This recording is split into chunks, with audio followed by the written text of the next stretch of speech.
Presumably, they were the lead pigs involved in the farm destruction.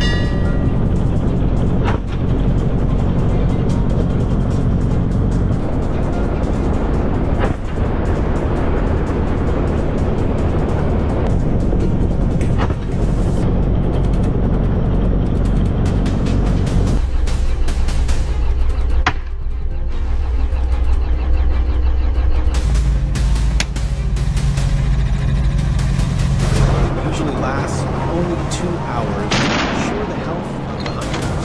After landing, they inventory the spoils. Some will be given to local families, some will be taken to slaughterhouses for meat processing. Our dramatic journey of hunting pigs from the sky has ended. Please like, share, and subscribe to the channel to watch more videos.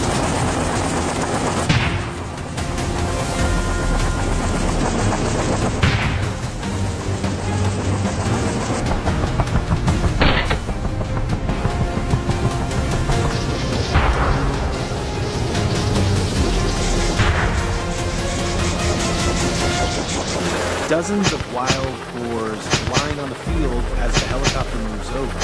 There are herds of pigs that are completely destroyed. Not a single one can escape. Many of you may think that the helicopter sweep of feral pigs is cruel, but it would be even crueler if it did not act, because acres of Texas farmers' crops have been forced out of their hiding places. The more wild boars that appear, the more wild boars